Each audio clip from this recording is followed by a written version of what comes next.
국회법 개정안이 자동 폐기 수순에 들어갔습니다. 새누리당 의원들이 국회법 개정안 제의에 관한 표결에 불참하면서 투표 정족수가 채워지지 못했는데요. 새정치민주연합 이종걸 원내대표는 이를 집단 파업이라고 표현했습니다. 정치권 취재하고 있는 아는필 기자 연결해서 알아보겠습니다. 아는필 기자. 예, 아는필입니다.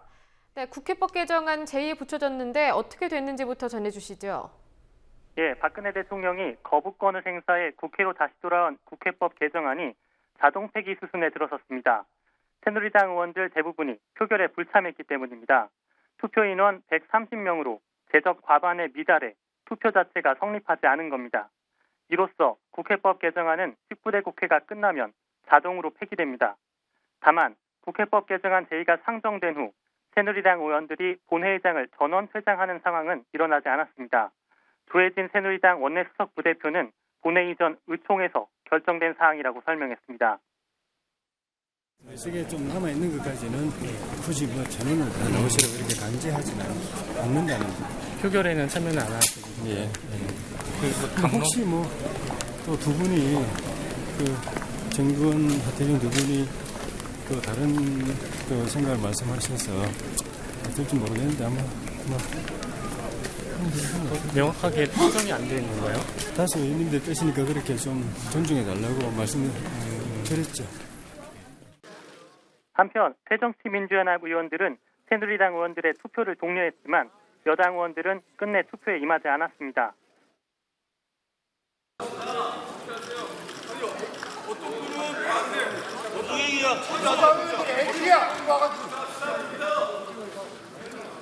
기권을 하셨습니다. 그런데 이렇게 일사불란하게 안 들어가시는 건 이건 파업입니다. 파업. 국회의원 돼가지고 국회의원 돼서 이렇게 국민 앞에 정당한 불법 파업하시면 국회 꼴이 어떻게 되는 것입니까? 우리 부대표는 뭐하고 있어? 야당 의원들은 여당 의원들의 이름을 하나하나 부르며 투표하세요라고 외치기도 했고 정회가 선포된 후에도 자리를 지키는 모습을 보였습니다. 새정치연합의 경우 표결 전부터 여당에 대한 비판을 이어왔죠. 예, 그렇습니다. 새정치연합은 제2표결 전 질의와 토론에 7명의 의원이 참가해 박근혜 대통령과 새누리당을 강력하게 비판했습니다. 야당 의원들은 박 대통령의 거부권은 존중하지만 그 내용과 방식이 잘못됐다고 한 목소리로 지적했습니다. 박범계 새정치연합 의원은 대통령이 제의를 요구하는 것까지는 좋은데 국회를 업신여기고 발밑 신하처럼 여기고 있다며 국회가 백기투항하고 무릎을 꿇으라는 것으로 절대군주제, 입헌군주제에서나 가능한 일이지 민주공화국인 대한민국에서는 가능하지 않은 것이라고 비판했습니다. 찬성 토론에 나선 진선미 새정치연합 의원도 38일 전 김무성 대표, 유승민 원내대표 등 96명의 여당 의원들이 찬성표를 던졌던 법안이라며 대통령이 헌법에 보장된 거부권을 행사했다면 국회는 국민의 대표기관으로서 표결에 참여해야 한다고 강조했습니다. 반면 새누리당에선 이정현 최고위원이 홀로 반대 토론에 나섰지만 야당 의원들의 거센 항의에 부딪혔습니다. 논란이 있게 된 것입니다. 그러면 국회는 자신들이 만든 법을 행정과 제도를 지키지 않을 때 아무런 통제도 하지 않고 바라만 볼 수 있느냐? 그렇지 않습니다. 우리 헌법에는 국회로 하여금 바로 그런 통제를 할 수 있는 여러 가지 장치를 마련을 했습니다. 우선 국정감사와 국정조사를 통해서 엄격하게 통제를 할 수 있도록 규정을 하고 있습니다. 또 새정치연합은 오늘 오전 의원총회를 마치고 난 뒤 국회 로텐더홀에서 새누리당의 국회법 개정안 표결 참여를 촉구하는 행사를 가지기도 했습니다. 새정치연합은 결의문에서 국회법 개정안 제2결 회피는 국민을 무릎 꿇게 하는 굴종이자 헌정 질서의 파괴가 될 것이라는 점을 엄중히 경고한다고 밝혔습니다. 네, 유승민 원내대표의 거취 표명이 오늘을 기점으로 있을 것이다라는 추측이 일각에서 있었는데요. 오늘 관련된 입장 표명이 있었습니까? 유 원내대표는 오전 당 최고위원회의에서 당 업무와 관련된 내용만 이야기했을 뿐 자신의 거취와 관련해선 언급을 하지 않았습니다.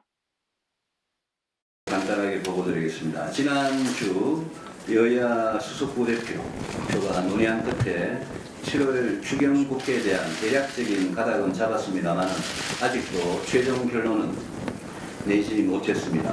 7월 8일부터 7월 국회를 개회하기 위해서 우리 새누리당 단독으로 소집 요구서를 이미 국회에 제출을 했습니다.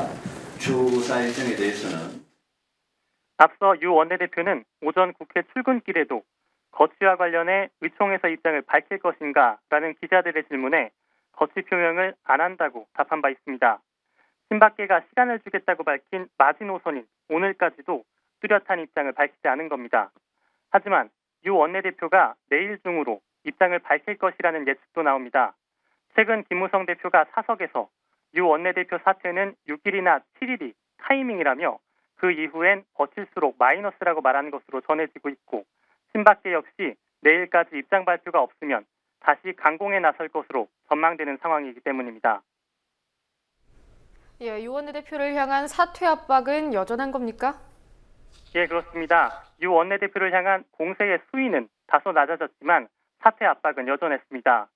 지난 1일 최고위원회의에서 막말 사태까지 벌어진 뒤였고 오늘 국회법 제2표결을 앞둔 상황이었기에 발언을 조심하는 분위기였지만 입장은 달라지지 않았습니다. 김무성 대표와 서청원 최고위원은 오늘 오전 최고위에서 유 원내대표를 겨냥한 발언을 이어갔습니다. 김무성 대표는 모든 언행에 자중자애하는 게 당원의 본분이라며 김태호 최고위원을 지적하면서도 국회법과 관련해 이런저런 이야기가 많지만 당청은 공동운명체로 한몸이다. 박근혜 대통령의 성공이 새누리당의 성공이라고 밝혔습니다. 서청원 최고위원도 국회법 때문에 당이 한 달 이상 혼돈에 빠져 있었는데 오늘 마침 오후에 국회법이 처리된다고 하니 잘 정리되길 바란다며 유 원내대표의 사퇴를 종용하는 듯한 발언을 했습니다. 지금까지 국회에서 국민TV 뉴스 안은필입니다.